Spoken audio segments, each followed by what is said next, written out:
Amigos de Facebook Live, ¿cómo están? Buenas tardes. Amigos de Consulta, buenas tardes. Hoy tenemos como invitado al doctor Héctor Hernández Sosa. Héctor, ¿cómo estás? Hola, ¿qué tal, Rodolfo? Y a Héctor lo hemos invitado para que nos platique del Plan Estatal de Desarrollo. Él tiene experiencia en el tema. Es un académico que ha estado vinculado con temas de planeación, con temas de evaluación. Es profesor de varias universidades. Entiendo que das clase en la maestría de la Ibero. Sí, así es. Y también estás en el doctorado en Administración Pública del IAP. De acuerdo. Fue fundador del IAP, ha sido secretario ejecutivo, secretario técnico de la Oficina del Ejecutivo, con Melquiades Morales Flores. Fue también coordinador ejecutivo de la Presidencia Municipal con la alcaldesa Blanca Alcalá Ruiz. Con Blanca Alcalá Ruiz también se desempeñó como coordinador general de Políticas Públicas e Innovación Gubernamental. Y en el ayuntamiento que presidió José Antonio Gali fue coordinador ejecutivo de la presidencia y coordinador general del IMPLAN. Fuiste además fundador del IMEPLAN, del Instituto Metropolitano de Planeación. Y te hemos invitado para que nos platiques del Plan Estatal de Desarrollo.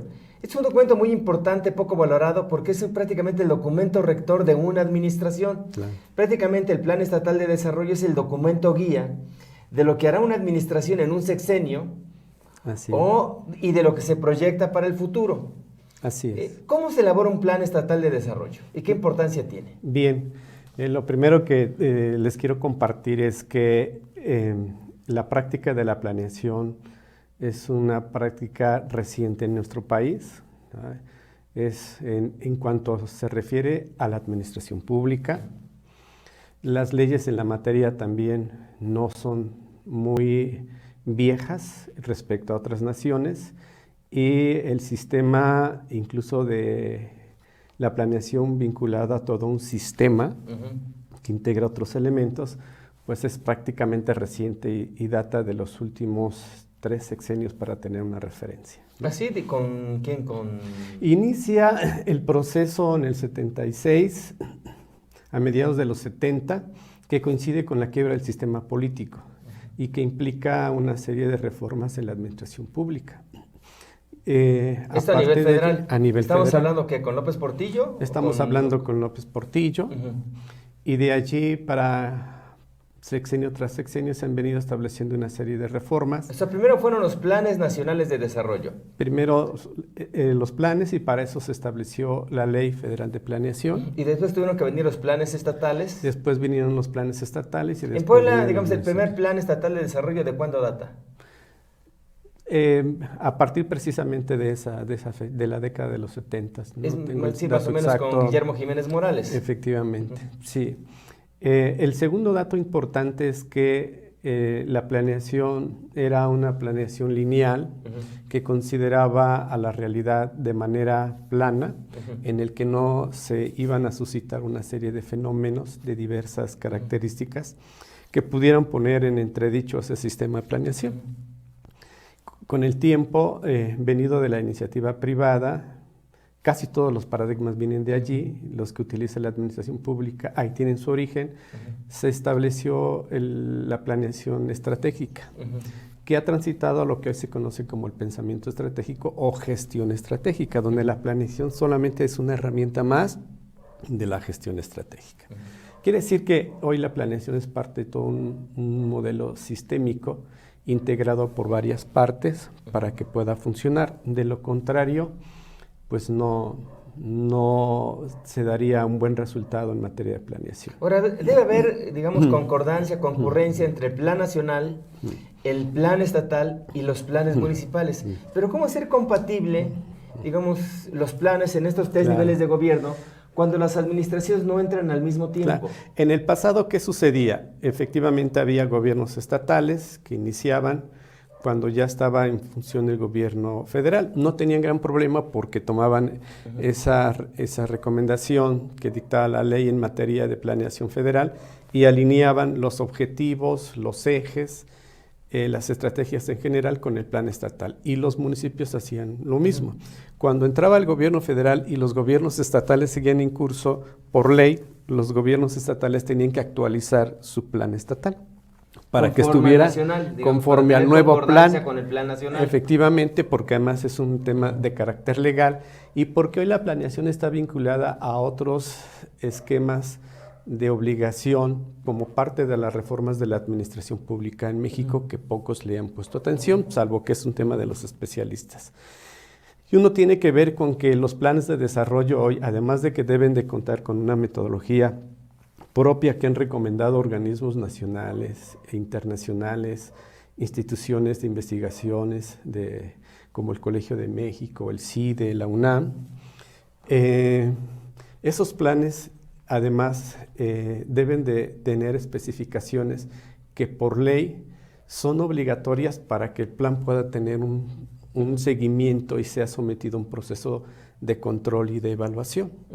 De no contar con esas especificaciones, esas reglamentaciones, entonces el gobierno, cualquiera que éste sea, va a tener serios problemas en materia legal, de auditoría y de evaluación. Por eso la Auditoría Superior de la Federación y la Auditoría Superior del Estado, en cualquiera de las entidades, la primera actividad que hace es evaluar el contenido, estructura, metodología del Plan Estatal de Desarrollo. Vamos a suponer el caso de Puebla. O sea, Puebla no tiene problemas, digamos, con todos los problemas que hubo en el pasado por la muerte de la gobernadora, por el interinato. Bueno, ahí sí hay un problema que es atípico a nivel federal. Digamos, estos gobiernos llegaron después de López Obrador. Sí. O sea, tuvieron que alinear su plan, o el plan que se elaboró en Puebla, tanto en la gestión de Guillermo Pacheco Pulido como en la de Luis Miguel Barbosa, tuvieron que alinear su plan al plan nacional. ¿Así fue? Sí, efectivamente, en el caso del actual gobierno, entra en funciones y efectivamente ya existe el plan de desarrollo federal. Entonces, tendría que estar alineado a los objetivos y a las metas de ese plan. O sea, ahí no hay problema. Pero ¿qué pasa con los gobernadores que van a ser electos el próximo año, por ejemplo? Tienen menos complicaciones porque ya existe ese plan federal y entonces pues se van a alinear. Donde sí hay problema... ¿Pero qué pasa cuando hay alternancia? Porque bueno, serán gobernadores que entren en el 2020, la gestión de López Obrador pues terminará antes que la gestión de estos gobernadores. ¿Y qué tal si entra un presidente de otro partido y elabora un nuevo plan nacional de desarrollo? ¿Tienen que volver a cambiar su plan? No, sí, esta es una determinación legal y depende de la ley de planeación federal. ¿Así se tiene que hacer? ¿Tendrían que volver a cambiar su plan? Sí, y te voy a decir por qué. Porque en términos presupuestales, ¿no? Acuérdate que se aprueba un presupuesto federal. El presupuesto federal está constituido por fondos, la gran mayoría de ellos federales, los cuales una parte importante se va a estados y otra es la mayor parte, ¿no? O sea, sí, de hecho, todos los estados dependen en buena medida del presupuesto federal. Hay una federal, dependencia, ¿no?, terrible del 90%, sí, 80%, ¿no? Bueno, hay municipios que el 96, 98% de sus ingresos son federales, ¿no? ¿El estado de Puebla qué depende? ¿El 90% del presupuesto federal? No, el estado de Puebla andaba en un promedio de 76, 78%. Sí tiene una muy buena recaudación de recursos propios, por las características propias. Pero aún así, digamos, más del 70% del presupuesto es federal. Por supuesto, ¿no? Eso sin duda. En el caso de los municipios, pues ni se diga. Hay modelos de municipios que son una referencia nacional, pero por circunstancias, no por los propios gobiernos. Uno de ellos es San Andrés, dado su proceso acelerado de urbanización. ¿San Andrés Cholula? Sí, tiene pues por captación de predial, tan solo, ya allí tiene eso de los municipios en el país que más recursos propios capta, ¿no? Pero eso es algo circunstancial. Digamos atípico. Es algo atípico.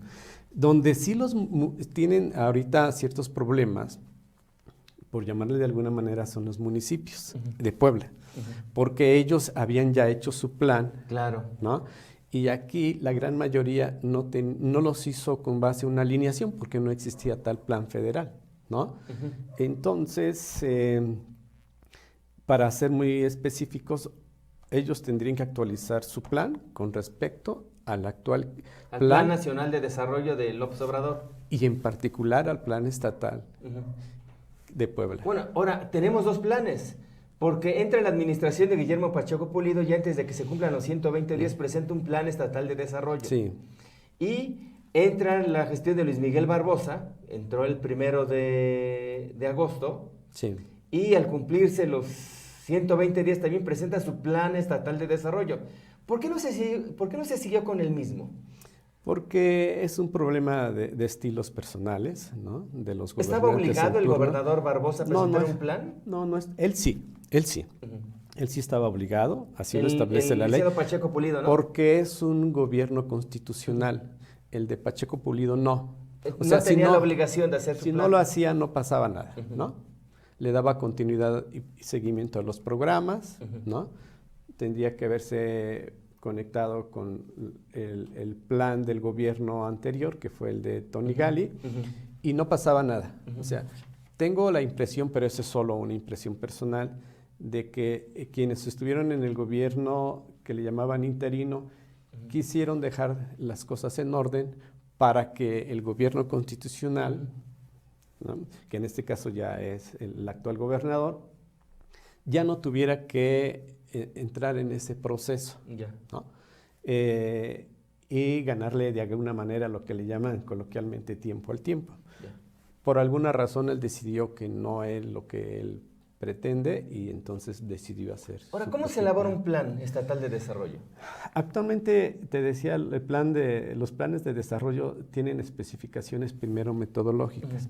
En general, deben tener ejes. Deben tener ejes. No es un asunto caprichoso. Los modelos actual de los planes están basados en el enfoque de política pública. La política pública tiene en su ciclo una parte que se llama agenda de gobierno. El problema es muy claro y está matizado de la siguiente manera. Hay miles o cientos de miles de demandas de la sociedad, de los distintos grupos, pero no hay recurso que alcance ni para el 50% de ellos. El gobierno lo que tiene que hacer es priorizar qué sí va a hacer y qué no va a hacer. Eso es lo que tiene que hacer un plan. Eso es lo primero que tiene que hacer, ¿no? O sea, de lo que quieres hacer, tiene su origen en las demandas de la sociedad. No es lo que tú, como ocurrencia, como en el pasado sucedía, ¿no? Esas anécdotas de, y aquí vamos a hacer esto, y aquí vamos a hacer lo otro, pero no sabías ni cuántos pesos traías en la bolsa como gobernante, ¿no? Ahora es al revés. Primero, ¿cuánto tienes? Haces un análisis histórico del presupuesto. ¿Cuál ha sido su comportamiento? ¿Cuáles son federales? ¿Cuáles estatales? Y con eso, ¿qué puedes hacer de todo lo que la sociedad está demandando? ¿Qué prioridades? Tiene costos, por supuesto, ¿no? Pero aquí no se valen ni manipulaciones, ni romanticismo, ni cuestiones ideológicas. Eso es lo que se llama... Entonces tú jerarquizas las demandas sociales. Las priorizas. Y las etiquetas en grupos, en ejes. Y haces un diagnóstico. Esos diagnósticos son de gabinete, ¿no? Que tiene 3 fuentes fundamentales. Lo que te dice la gente, y hay demandas de empresarios, de sectores económicos, las demandas de grupos en condiciones vulnerables, y así sucesivamente. Entonces los vas metiendo en cajones, ¿no? Y haces un estudio de gabinete basado en indicadores, en información que te proporciona INEGI y muchos otros organismos oficiales, y que con base a eso, a ese análisis, entonces vas clasificando el tipo de demandas para que se convierten en acciones en el futuro de gobierno. Entonces, además la parte social, la parte económica, la parte de seguridad, gobernabilidad, la parte de cómo funciona el gobierno, etcétera. ¿Cuántos ejes te da? Lo que te dé el diagnóstico, ¿no? No es un tema de, oye, pues vamos a ponerle 3, 4. Pero casi todos tienen 4 o 5 ejes, ¿no? Sí. Bueno, yo te diría que alguna vez en Tlaxcala conocí un plan de desarrollo que traía 12 ejes. ¿12 ejes estratégicos? 12, ¿no? Lo cual te dice que de planeación no tenían la... Bueno, el plan estratégico el plan estatal de desarrollo que elaboró Guillermo Pacheco Pulido tenía 5 ejes estratégicos. El actual plan estatal de desarrollo tiene 4 ejes estratégicos y uno que le llaman un especial. Y tienen a su vez ejes transversales. Claro. La modalidad de los ejes transversales surgió a partir de las propias necesidades y demandas sociales. Te voy a poner 3 casos rápidamente. el tema de la violencia contra las mujeres y la equidad de género, ¿no? Entonces, ha habido una presión a nivel mundial de que los gobiernos se tienen que someter, ¿no? y atender ese tipo de situaciones emergentes. Entonces, esto quiere decir que no puede haber un programa que esta política específico. tiene que cruzar los cinco ejes del Plan Estatal de Desarrollo. Y que las acciones que vas a desarrollar por cada eje tengan ese enfoque de género. El segundo, que tiene que ver con lo que se conoce como CIPINA, ¿no? Que es un modelo que viene de UNICEF, otra vez ONU, versión UNICEF, por tanta violencia que hay contra niñas, niños y adolescentes. Entonces, obliga a los gobiernos y les dice que hagan organismos que den seguimiento. De hecho, CONAGO tiene una instancia al interior, un comité que le da seguimiento a CIPINA, ¿no? Este sistema es también transversal, igual que el otro. Y uno más que en algunos gobiernos se ha usado es el de gobierno abierto, ¿no? Por poner 3 ejemplos muy claros. Esos serían los ejes transversales. Sí, en el caso del Plan Estatal de Desarrollo, ahí está un eje de infraestructura, un eje de pueblos originarios, como le llaman enfoques transversales, uno de igualdad sustantiva y uno más de cuidado ambiental. Sí, y los ejes depende precisamente, por un lado, del diagnóstico de las demandas de la sociedad, de esa priorización que tú decides y el nivel de importancia que le vas a dar dentro de esa priorización, ¿no?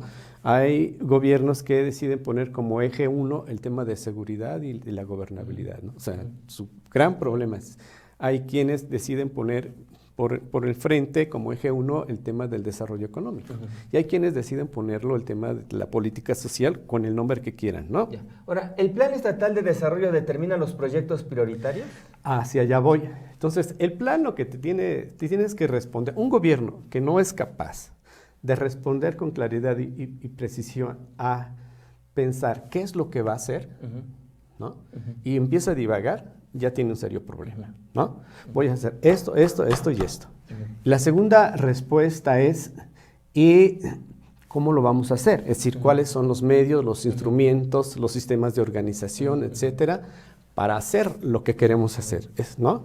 Los primeros son los objetivos, las segundas son las estrategias, considerando una serie de escenarios en un mundo actual en el que lo único que tenemos garantizado es la incertidumbre. No sabemos qué va a pasar mañana ni el próximo año. Entonces, hoy, por eso la gestión estratégica se vuelve la mejor herramienta porque considera esos escenarios, ¿no? Entonces, tienes que ser un gobierno que además tenga áreas de especialistas con gestión de crisis, de gestión de reacción inmediata ante las crisis, ¿no? Que te permitan administrar esas situaciones de emergencia y de tal manera que tus objetivos se vayan cumpliendo. Pero si la situación cambiara, por ejemplo, el próximo año, entonces tus objetivos los tienes que replantear y tu estrategia también, ¿no? Otro elemento muy importante que tiene que tener muy claro es ¿con qué lo vamos a hacer? ¿Cuánto tenemos? ¿No? Y ahí entonces empiezas a quitar. Haz de cuenta que las demandas son toda la mesa y al final nos quedamos con una pequeña parte, porque aunque queramos hacerlo más, tienes la otra opción, engañar a la gente y decirle que lo vas a hacer y al final no lo haces. Ahora, ¿sirven de algo los planes estatales de desarrollo? Yo tengo, digamos, presente el caso de Moreno Valle. Se elaboró un plan estatal de desarrollo, ese plan después se actualizó, y en ese plan, por ejemplo, nunca se consideró ciudad modelo, ni se consideró Audi. Esos proyectos vinieron después. Bueno, entonces sí, te plantearía lo siguiente, porque tiene que ver con la pregunta que me haces. Después tenemos que definir metas, ¿no? Un gobierno que no se define metas, pues no es un gobierno que no planea. Y las metas pueden ser trimestrales, pueden ser anuales y finalmente periodo de gobierno, el que sea, ¿no? Y es muy importante. Y luego, ¿quiénes son los responsables de esto? En la planeación de otros modelos, que ya no funciona, no se establecía esto. Ahora sí tienes que poner quiénes son. ¿Quién es el responsable de que tal política pública se cumpla? O de que tal objetivo se cumpla. Que tal programa. O que tal proyecto estratégico se lleve a cabo. Efectivamente. Eso es fundamental. Luego, con lo que dices de 4, 3 ejes, 5 ejes, y la prioridad por ejes, tiene que ver con la misión y la visión, que es un requisito fundamental en toda planeación estratégica, que tiene que ver con lo que el gobierno se asume como tal, y a partir de esa actuación de gobierno, ¿qué es lo que busca en el futuro para Puebla, ¿no? Si no lo tiene claro, igual tiene serios problemas hacia el futuro. Y luego tienes un problema de cuánto le vas a asignar a cada uno, a cada programa, a cada eje, a cada programa y a cada una de las acciones de cada programa. Y entonces te das cuenta, en el caso de Rafael, lo tengo que decir desde el punto de vista técnico, metodológico, en los términos de lo que estoy hablando, de planeación, no era un plan en el sentido estricto, de acuerdo a lo que te estoy diciendo. No era un plan. ¿Era que una carta de buenas intenciones? Pues en general en el país hay una práctica de no saber hacer este tipo de planeación, ¿no? Te voy a poner otro ejemplo. La Ley Federal de Presupuesto y Responsabilidad Hacendaria, la Ley General de Contabilidad Gubernamental y la Ley de Disciplina Financiera de las Entidades y Federativa de los Municipios, las tres lo que establecen es que debe haber una armonización entre planeación, programación, presupuestación, control, seguimiento y evaluación. Y esto implica que tú puedes tener el mejor plan. Vamos a construir el escenario que tienes. Sí, pero si no tienes suficiencia presupuestal, pues ¿de qué sirve? No, porque entonces ya no hiciste un buen plan, porque hoy la planeación tiene que ver precisamente con esa parte, con qué recursos contamos, con cuánto y cuánto le vamos a asignar a cada uno. Esa es parte hoy de la planeación. Antes era la planeación en abstracto, ¿no? Segundo, porque viene de regreso. Porque el sistema de evaluación, que es por ley, que estos tres sistemas lo establecen, te dice que desde el 2006, que se estableció el decreto y entró en funcionamiento el 2007, los gobiernos de los tres órdenes están obligados a establecer sus planes de desarrollo como modelo sistémico bajo el presupuesto basado en resultados. Quiere decir que metodológicamente tu estructura, ejes, objetivos, estrategias, programas, objetivos, estrategias, metas, indicadores, debe construirse a través de lo que se conoce como el marco lógico, que es una herramienta que te lleva a identificar las causas de los problemas. No es la panacea, pero hoy es la herramienta más efectiva para planear y para hacer un programa de gobierno. Y luego, ese programa tiene que estar sometido a un proceso de evaluación, que por ley, cada gobierno debe de tener un área técnica especializada de evaluación interna. Pero también por ley, de acuerdo con estas tres leyes que te comento, debe haber auditores externos que evalúen el seguimiento, el cumplimiento de los objetivos, metas, estrategias del plan de desarrollo. Y eso está por ley, ¿no? Y casi nadie en el país trae estos planes así. Esto resultado de estudios de campo, ¿eh? ¿Tú recuerdas cuáles eran los proyectos estratégicos del gobierno de Gali?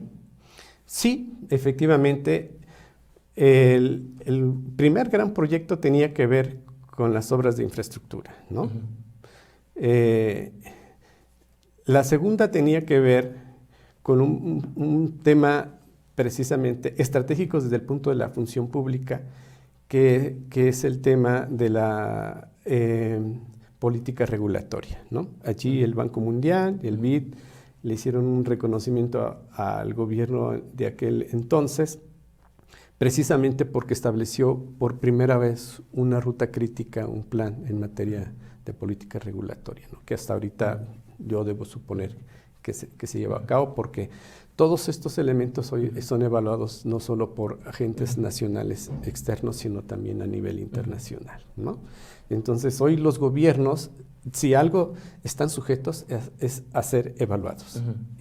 Quieran o no quieran ellos, ya sea por ley internamente, o ya sea porque la sociedad a través de organismos, en México ya hay muchos, ¿no? En México Evalúa es uno de ellos, IMCO evalúa el presupuesto en materia de transparencia de los gobiernos, ¿no? Entonces esto hace que tú debes de tener claridad precisamente que va desde la planeación hasta la evaluación, ¿no?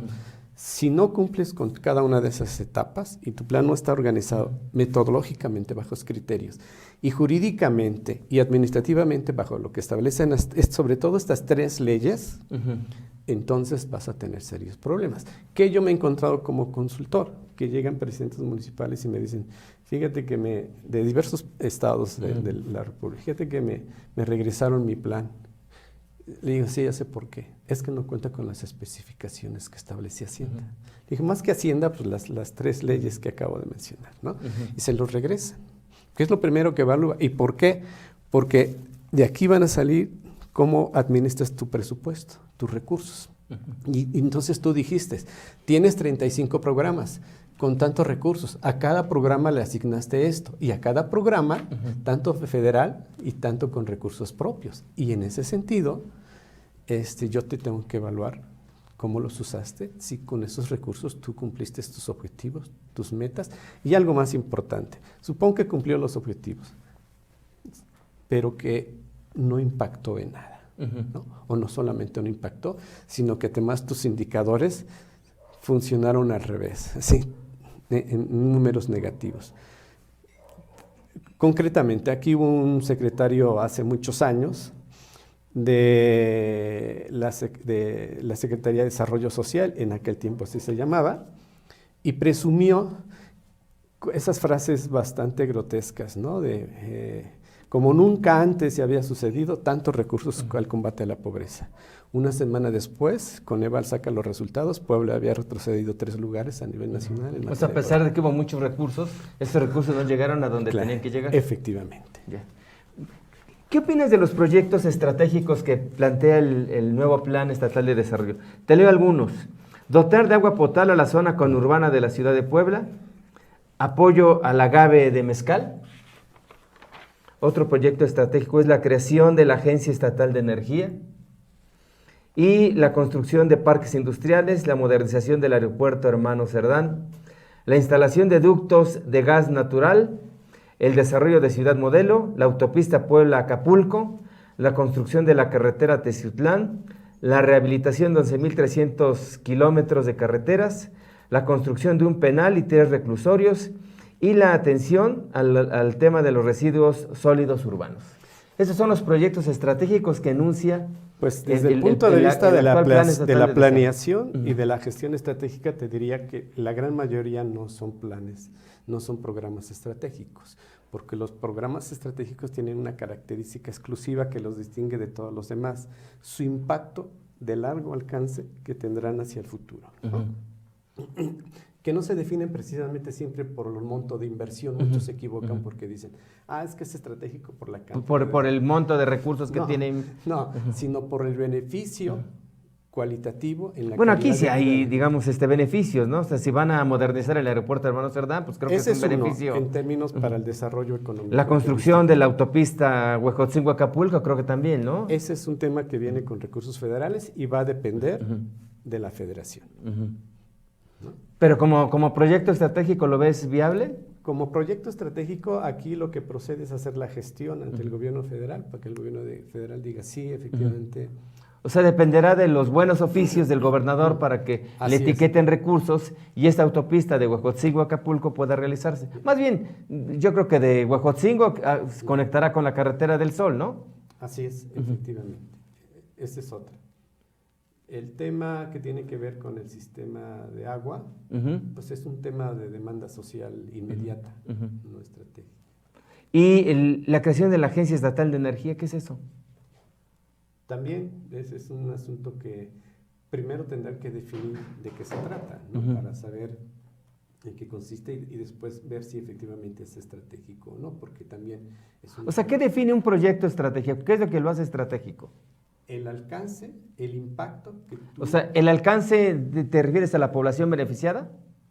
A la población beneficiada y 2, que realmente modifique la condición de vida de la población, ¿no?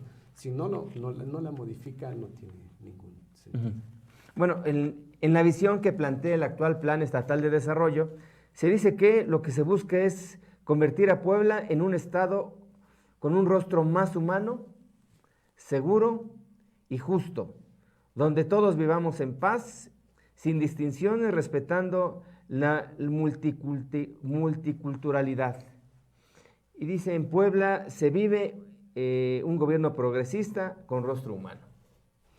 Pues también en los planes de desarrollo que yo recuerdo de los gobiernos panistas se usó mucho el concepto de un gobierno con rostro humano, ¿no? Pero yo creo que eso es un tema más de narrativa y que es válido, ¿no? Es justificable. Yo me iría más bien a la visión que el gobierno tendría que plantear en su plan sobre el tipo de Puebla que quiere construir y que tendría que estar ligada en materia de planeación con los ejes, con los programas, con los objetivos, las estrategias y las... Bueno, yo leí el documento y la verdad es que no veo esto que comentas en el ejercicio. Si no hay y algo que tampoco entiendo es, en el plan anterior, no está en el plan de Tony. ¿Cuántas regiones había en el plan de Tony? Las regiones oficiales son 7. Las 7. Las bueno, de INEGI que estas ya mismas están, regiones se están... replican en el plan estatal de desarrollo que elabora Pacheco Pulido, pero ahora en el nuevo plan estatal de desarrollo se habla de 32 regiones. Tendrían que justificar metodológicamente por qué, o si han dividido así como un modelo de actuación. Es decir, en lugar de 7, vamos a actuar en 32 zonas que les llamamos regiones. Pues yo supongo que, digamos que ese es el objetivo, sí, ¿no? Pero oficialmente solamente es un modelo, por cierto, ya caduco y ya no es funcional. ¿El de dividir el estado por regiones? Por 7, sí, porque ya por 7 regiones ya no es funcional. Ya no, porque muchas de esas regiones ya han cambiado su vocación económica.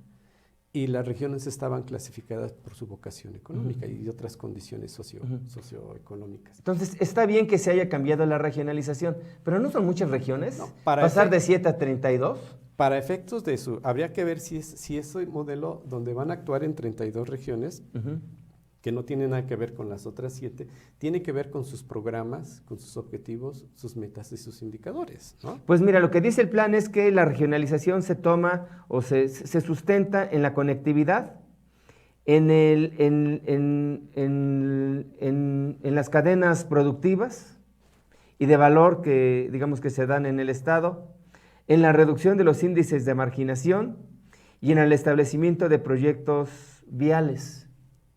Sí, es importante conocer esos criterios metodológicos que usaron, porque puede haber otros, puede haber menos o más regiones, pero tiene que ver más con la forma en que tú vas a actuar, con la estrategia en la que vas a actuar en cada una de esas zonas que has dividido el Estado. Eso es válido desde el punto de vista de la planeación, ¿no? Siempre y cuando existan esos criterios y exista ese análisis para decir, estas 35 regiones nos dio que su vocación económica es esta, entonces aquí vamos a desarrollar, activar ciertos programas que están contenidos en el plan. Aquí no existía la vocación, por ejemplo, de producción de mezcal, ¿no? En parte de la Sierra Negra, de la Mixteca y de la Sierra Negra. Ahora ya existe. Entonces, ahí podrías definir una regionalización para efectos de tu actuación como gobierno, lo cual, por ejemplo, INEGI pues no la va a reconocer, ¿no? Va a decir, bueno, si tú quieres actuar así, adelante.